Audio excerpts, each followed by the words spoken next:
പലപ്പോഴും ഒ.പിയിൽ പേഷ്യൻസ് വന്ന് പറയാറുണ്ട്, ഡോക്ടറെ എനിക്ക് സന്ധിവാതമാണ്. അവർ ഡയഗ്നോസുമായിട്ടാണ് വരുന്നത്, എനിക്ക് സന്ധിവാതമാണ്.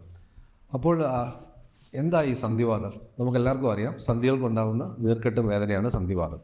പക്ഷേ സന്ധിവാതം ഒരു അസുഖമാണോ? അതൊരു ഡയഗ്നോസിസ് അല്ല. സന്ധിവാതം ഒരു ലക്ഷണമാണ്. സന്ധികളിൽ ഉണ്ടാകുന്ന നീർക്കെട്ടും വേദനയ്ക്കും പറയുന്ന ഒരു പേര് മാത്രമാണ്. എന്നാൽ ഒരു ഉദാഹരണം പറയാം. സാധാരണ നമുക്ക് പനി വരാറുണ്ട് എല്ലാവർക്കും, അല്ലേ? പനി വരുന്നത് പല കാരണങ്ങൾ കൊണ്ട് കാണും. മൂത്രത്തിൽ ഇൻഫെക്ഷൻ കൊണ്ട് വരാം, ന്യൂമോണിയ കൊണ്ട് വരാം. അപ്പോൾ പനി ഒരു ലക്ഷണവും അതിൻ്റെ കാരണം മറ്റുമാണ്. അപ്പോൾ കാരണം കണ്ടുപിടിച്ച് ചികിത്സിക്കില്ലെങ്കിൽ പനി തുടരും. അപ്പോൾ ആളുകൾ എന്താ ചെയ്യുന്നത്? ഈ വേദന വരുമ്പോൾ അത് സന്ധിവാതമാണെന്ന് വിചാരിച്ച് ചില പെയിൻ കില്ലേഴ്സോ എന്തെങ്കിലും കഴിച്ച് കുറേ കാലം ഇരിക്കും. അപ്പോൾ വേദന ഒന്ന് അടങ്ങും, അവർ വിചാരിക്കും അത് മാറിയെന്ന്. പക്ഷേ വീണ്ടും പൂർവാധികം ശക്തിയോടെ തിരിച്ചു വരും. അപ്പോൾ ഇതുപോലെ തന്നെയാണ് മിക്ക ഓട്ടോ ഇമ്മ്യൂൺ ഡിസീസിലുള്ള സന്ധിവാതത്തിലും നമ്മൾ കാണുന്നത്. പേഷ്യൻസ് പലപ്പോഴും ചെറിയ മരുന്നുകളോ അല്ലെങ്കിൽ സ്റ്റിറോയിഡുകളോ കഴിച്ച് താൽക്കാലികമായി ശമിപ്പിക്കുകയും വീണ്ടും തിരിച്ചു വരും.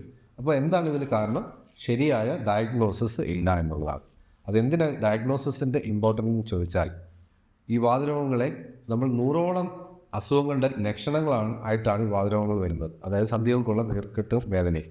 ഉദാഹരണത്തിന് ആമവാദം, അതായത് കോമൺ ആയിട്ട് നമ്മൾ പറയുന്ന rheumatoid arthritis, SLE, Sjogren's, gout, spondyloarthritis, psoriatic arthritis, അങ്ങനെ പേര് പറയാൻ പറ്റിയ ഒരുപാട് അസുഖങ്ങളുടെ ലക്ഷണമാണ് ഈ സന്ധികളുടെ നീർക്കെട്ടും വേദനയും.